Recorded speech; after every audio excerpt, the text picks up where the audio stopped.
Shalom, shalom. It's Mikhail dropping in. I just had an idea that came to my mind while I was driving, so figured I'd share it. And pardon me, I don't have a whatever little cell phone hosted that cat's got that just be popping up and doing all that fancy stuff.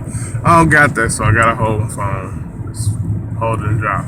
But anyway, I wanted to touch bases on the concept or the notion of fleeing Babylon. And I put a status up about this, kind of piggybacking off that. I did it about a week ago, 5 days ago, something like that. But anyway, I mean, a lot of times we perceive that, well, let me tell you, that this is what I understood the literal interpretation of flee Babylon.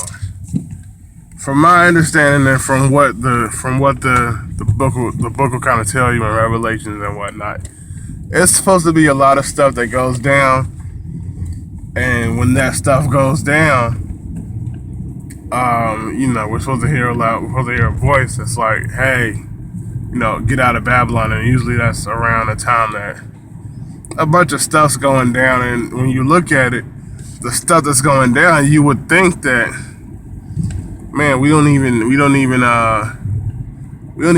warning when this stuff's going down. But I guess that's a whole nother case in point. But ideally, what I'm trying to point to is the whole concept of fleeing Babylon.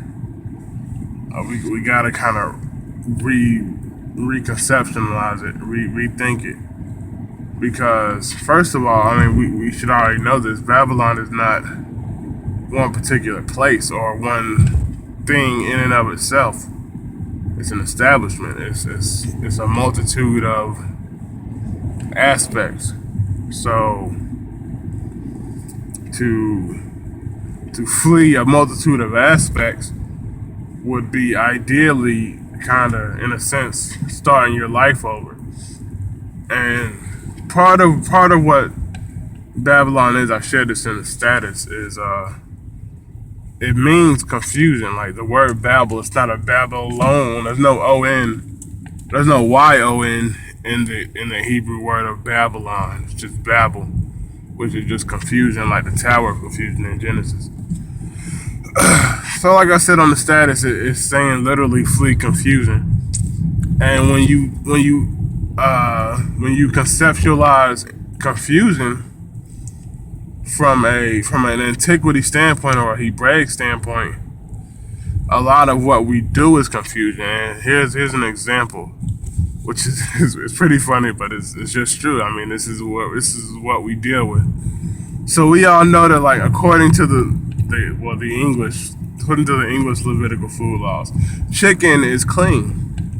So we can, I mean, technically speaking, we can eat a chicken, but question, if the chicken has dirt, metal, and I mean, dirt, metal, and poop in it, well, I guess poop might be unclean to it by the book. Dirt, metal, and wood in it or something. Can we still eat it because it's chicken? I mean, ideally, yeah, because it's, as long as it ain't pork or shrimp, right? I mean, that's kind of how we, when we go to the store. I've been there myself when I was a heavy meat eater and all that. But I mean, it's just these kind of things that makes it confusing, because nothing's. I mean, we're in the midst of the confusion. It's not just. This is why I say we can't flee it, because it's worldwide. Unless we go to a remote country and just live there. Everywhere they're mixing stuff and foods. Everywhere. I mean, people are kind of working longer shifts and whatnot. Some people are not even able to take a day off and just, sit in as the Sabbath proclaims. And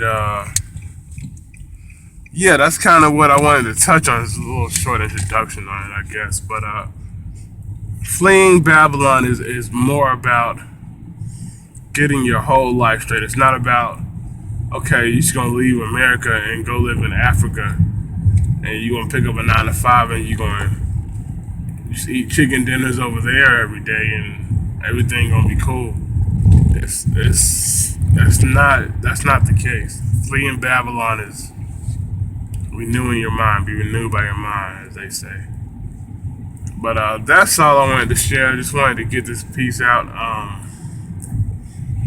Let me know what you think. Shalom.